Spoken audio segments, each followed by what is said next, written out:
જય શ્રીમન નારાયણ. રામાનુજદાસ શ્રીમાન ગટ્ટુ વેણુગોપાલ સ્વામી દ્વારા વર્ણન કરેલ શ્રીમદ ભગવદ્ ગીતાનું ગુજરાતી ભાષાંતર હું આપને કહી રહી છું. અધ્યાય 13 ક્ષેત્ર ક્ષેત્રજ્ઞ વિભાગ યોગ. શ્લોક 4. ऋषिभिः बहुधा गीतं छन्दोभिः विविधैः पृथक् ब्रह्मसूत्र पदैश्चैव हेतुमद्भिः विनिश्चितैः. ઓમ. ગીતાચાર્ય શ્રી કૃષ્ણ પરમાત્મા અર્જુન સાથે આપણને બધાને ક્ષેત્ર ક્ષેત્રજ્ઞ વિભાગ યોગ શીખવી રહ્યા છે. પરમાત્મા કહે છે, અર્જુન, ઋષિ મુનિઓએ ક્ષેત્ર અને ક્ષેત્રજ્ઞ વિશે અનેક પ્રકારે સમજાવ્યું છે. આ ઉપરાંત ઘણા વૈદિક મંત્રોમાં ક્ષેત્ર અને ક્ષેત્રજ્ઞ વિશે વિવરણ આપવામાં આવ્યા છે. બ્રહ્મસૂત્રોમાં પણ ક્ષેત્ર અને ક્ષેત્રજ્ઞ વિશે તર્કપૂર્ણ અને નિર્ણાયક રૂપે જણાવવામાં આવ્યું છે. આ પ્રમાણે શ્રી કૃષ્ણ પરમાત્મા ભારપૂર્વક કહી રહ્યા છે કે તેઓ ક્ષેત્ર અને ક્ષેત્રજ્ઞ વિશે જે વિગતો જણાવવા જઈ રહ્યા છે તે શાસ્ત્રો દ્વારા નિર્ધારિત છે. તેથી ચાલો આપણે વિશ્વાસ રાખીએ કે શ્રી કૃષ્ણ પરમાત્માના સમસ્ત ઉપદેશોનું શાસ્ત્રોમાં સમર્થન અને પુષ્ટિ થયેલ છે. શ્રી કૃષ્ણ પરમાત્માના ઉપદેશોનું ધ્યાન કરતા ચાલો આપણે સારા કર્મો કરવાનો પ્રયાસ કરીએ અને આપણા શરીર અર્થાત ક્ષેત્રનો શ્રેષ્ઠ ઉપયોગ કરવાનો પ્રયાસ કરીએ. શ્રી કૃષ્ણ પરમાત્માનું શરણ લઈ આપણા જીવનને અર્થપૂર્ણ બનાવવાનો પ્રયાસ કરતા ચાલો આપણે બધા શ્રી કૃષ્ણ પરમાત્માના શબ્દોનું આ શ્લોક સ્વરૂપે પુનરાવર્તન કરીએ. ऋषिभिर्बहुधा गीतं छन्दोभिर्विविधैः पृथक् ब्रह्मसूत्रपदैश्चैव हेतुमद्भिर्विनिश्चितैः. શ્રી કૃષ્ણ પરમાત્માએ આખી ભગવદ્ ગીતાનો સાર અધ્યાય 18ના શ્લોક 65 થી 70માં 8 ઉપદેશ દ્વારા કહ્યો છે. શ્રી કૃષ્ણ કહે છે, જે મારા આ 8 ઉપદેશ અનુસરે છે તે મને પ્રિય છે. એ સર્વે ભક્તોનું હું બધી જ રીતે રક્ષણ કરીશ.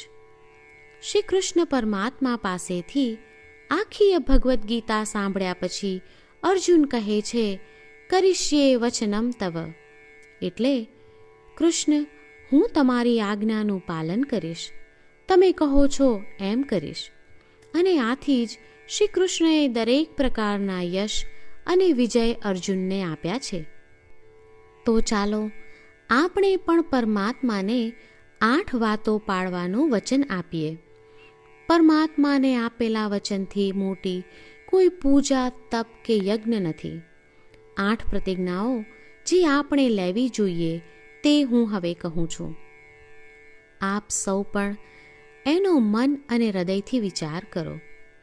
આ રીતે શ્રી કૃષ્ણને વચન આપતી વખતે આપણે સૌ શ્રી કૃષ્ણની હસતી મુખમુદ્રાનો મનમાં વિચાર કરીએ અને પરમ આનંદનો અનુભવ કરીએ. જય શ્રીમન નારાયણ. આપણા 8 વચનો આ પ્રમાણે છે.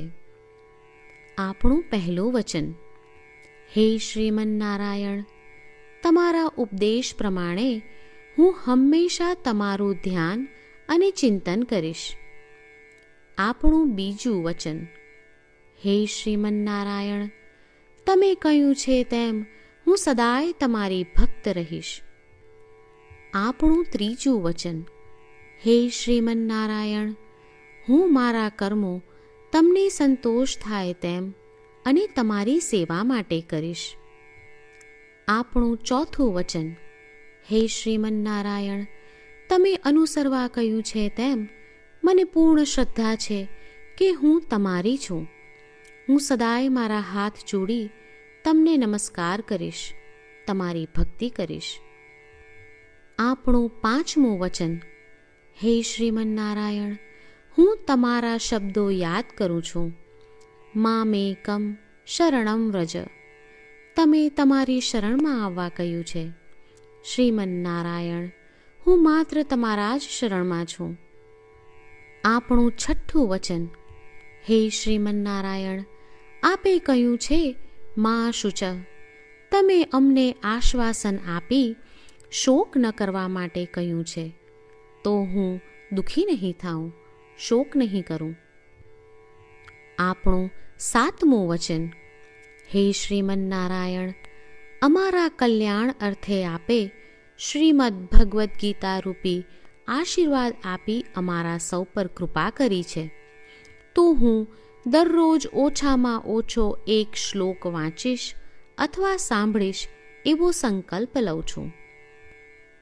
આપણું 8મું વચન. હે શ્રીમન્નારાયણ, હું ગીતાના દૈવી શબ્દો એ ભક્તો સુધી પહોંચાડવાનો પ્રયત્ન કરીશ જેઓ ગીતાથી અજાણ છે.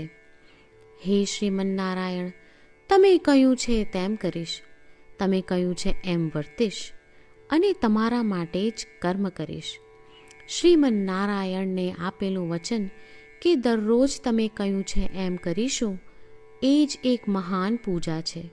તો ચાલો આપણે સૌ દ્રઢ શ્રદ્ધા સાથે પ્રભુ પાસે એક સંકલ્પ લઈએ. શ્રીમન્નારાયણ, કરીશ્યે વચનમ તવ. શ્રીમન્નારાયણ, હું તમારી આજ્ઞાનું પાલન કરીશ. સર્વમ શ્રી કૃષ્ણાર્પણમસ્તુ. જય શ્રીમન્નારાયણ. ऋषिभिः बहुधा गीतं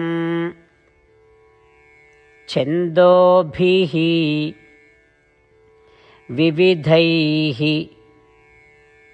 पृथक् ब्रह्मसूत्र पदैश्चैव हेतुमद्भिः विनिश्चितैः. ॐ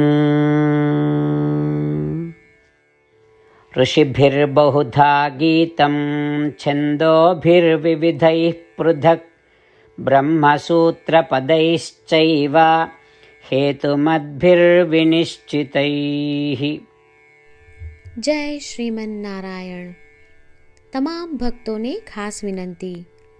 આપણા જીવનની દરેક બાબતોમાં આપણે તાત્કાલિક અને અસરકારક પરિણામો ઈચ્છીએ છીએ. આ પ્રાપ્ત કરવા માટે ચાલો દરરોજ 1 મિનિટ ફાળવીએ અને નારાયણાસ્ત્રમ વાંચીએ. નારાયણાસ્ત્રમ મેળવવા માટે તેની વેબસાઇટ જે www.narayanaastram.org છે તેના પર જાઓ અને રજિસ્ટ્રેશનમાં તમારું નામ અને ઈમેલ આપો. તમે આપેલા ઈમેલ પર તમને નારાયણાસ્ત્રમ PDF પ્રાપ્ત થશે. PDFમાં રામાયણનો 1 શ્લોક, ગીતાનો 1 શ્લોક અને એક વિષ્ણુ નામ છે. આ 3ને નારાયણાસ્ત્રમ કહેવામાં આવે છે. દરેક વ્યક્તિને આ શ્લોકોનું અલગ અલગ સંયોજન પ્રાપ્ત થાય છે.